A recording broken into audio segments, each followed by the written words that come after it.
முன்னாள் தமிழக ஆளுநர் தமிழிசை சவுந்தரராஜன் அவர்களுக்கு என்னுடைய வணக்கம்.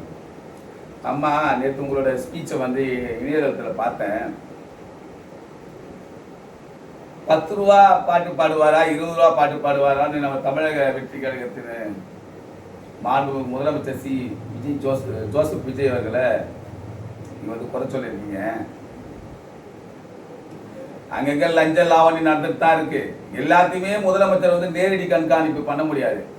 சம்பந்தப்பட்ட மாவட்டங்களில் அட்மினிஸ்ட்ரேஷன் ஆஃபீஸர்ஸ் மூலிமா அது கீழே இருக்க ஆஃபீஸர்ஸ் எல்லாம் நிர்வகிக்கணும். யாரெல்லாம் நிர்வகிக்கிறவங்களை கண்காணித்து சஸ்பெண்ட் பண்ணுறது எல்லாத்தையுமே அவர் பண்ணிட்டு தான் இருக்காரு. இப்போதான் புதுசாக 60 ஆண்டு காலம் கழித்து புதுசாக ஒரு இளம் தலைவர் ஆட்சி அமைச்சிருக்காரு. அவருக்கு என்ன பண்ணணுன்றத அவர் முடிவு பண்ணுவார். ஒரு அரசியல் நாகரிகம் தெரிஞ்ச நீங்கள் இந்த மாதிரி பேசக்கூடாது.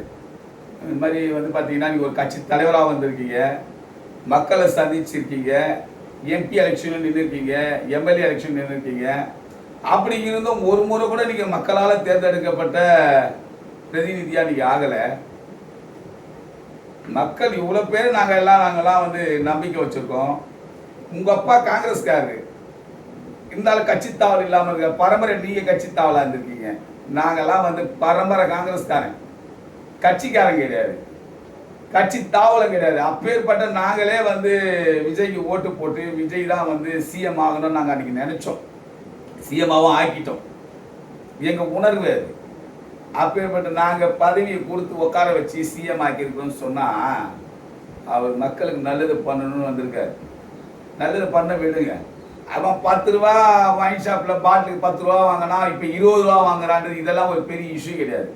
அவன் வாங்கினான்னா அவன் கம்ப்ளைண்ட் கொடுத்தா ஆக்ஷன் எடுக்கிறேன்னு சிஎம் சொல்லிட்டாரு. அவர் எடுப்பார் கண்டிப்பாக. அது ஒரு பிரச்சனை. அதுக்கப்புறம் பார்த்தீங்கன்னா நேற்று தற்காலிகமாக அந்த குழந்தை பாலியல் பலாத்காரத்தில் உயிரிழந்திருக்கு. அது முதல்ல என்னோட வருத்தத்தை நான் தெரிவிச்சுக்கிறேன். ரொம்ப மனசு கஷ்டமாக தான் இருக்குது. எனக்கும் 3 பொம்பளை பிள்ளைங்க இருக்குது. அதனால் எனக்கு ரொம்ப ஊக்கம் இல்லை ராத்திரிலாம் அவனுக்கு பண்ணிருக்கு. இருந்தாலும் தயவுசெய்து பெற்றவங்கெல்லாம் கொஞ்சம் குழந்தைங்களை கண்காணிங்க, கொஞ்சம் கிட்ட ஃபாலோ பண்ணுங்க. பார்த்துட்டு அந்த குழந்தைய பத்திரமா வச்சுங்க. எல்லாருமே கூடவே இருங்க. தனிமையில் கொஞ்சம் அனுப்புங்க. ஏன் தனிமையில் அனுப்பக்கூடாதுன்னு நம்ம சொல்ல முடியாது. இருந்தாலும் சில புறம்போக்கு அயோக்கிய பசங்களாம் இருக்கானுங்க இல்லையா, திருட்டு பசங்க. அவனுங்களுக்கு கண்டிப்பாக தப்பு பண்ணவனுங்களுக்கு நீதிமன்றத்தால் விரைவில் தண்டனை, கண்டிப்பாக நிச்சயம் தண்டனை கிடைக்கும். அவனெல்லாம் காப்பாற்றலாம் மாட்டாங்க.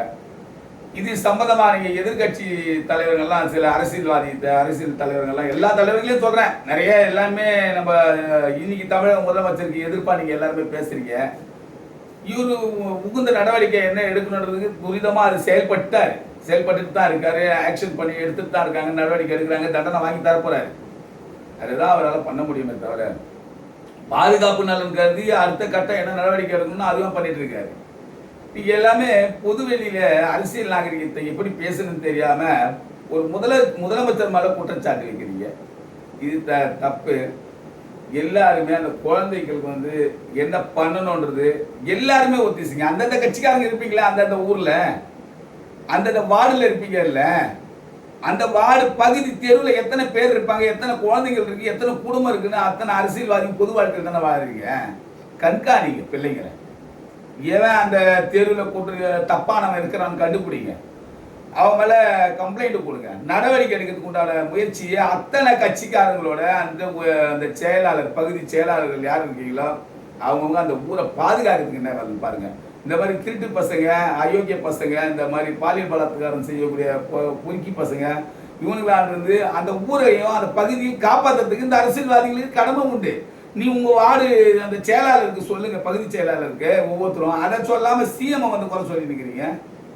சிஎம் என்ன பண்ணணும்ன்றா அதை பண்ணிட்டு தான் இருக்காரு. சரிங்களா? எல்லா அரசியல் கட்சிக்கு தலைவருக்கும் சொல்கிறேன், நீங்கள் ஒவ்வொரு பகுதியிலையும் ஒவ்வொரு பகுதி செயலாளர் இருப்பான். ஒவ்வொரு கட்சிக்கு அந்த செயலாளர் முன்னிலையில் அந்த பகுதியில் எத்தனை குழந்தை இருக்குது, என்ன இருக்குது, காவல்துறை தான் நேராக பண்ணணும் முடியாது. காவல்துறை ஒவ்வொருத்தர் வீட்டுக்கும் பாதுகாப்பு கொடுக்க முடியாது. அதாவது தயவு செய்து நீங்கள் அந்த அரசியல் கட்சி பிரதிநிதிங்க கண்டுபிடிங்க. குழந்தைங்களுக்கு பாதுகாப்பு கொடுங்க. என்ன பண்ணணும் பாருங்க. தப்பானவன் ஒருத்தன் ஊரில் உனக்கு தெரியாமல் இருக்க மாட்டான். அதை நீங்கள் தேர்ந்தெடுத்து அவனை முதல்ல போலீஸ் ஸ்டேஷனில் கம்ப்ளைண்ட் கொடுங்க. கம்ப்ளைண்ட் கொடுத்து அவனை ரிமாண்ட் பண்ணுறதுக்கு உண்டான வேலையை பாருங்க. அதெல்லாம் பண்ணீங்கன்னா குற்றங்கள் தானா தடுக்கும். இதுக்கு நீங்க எல்லாருக்கும் அனைத்து கட்சிக்காரங்களும் ஒத்துழைக்கணும். அதை ஒத்துழைக்காம நீங்க சும்மா குறை சொல்லி இதுவே இருங்க. எல்லாருக்கும் நன்றி, வணக்கம்.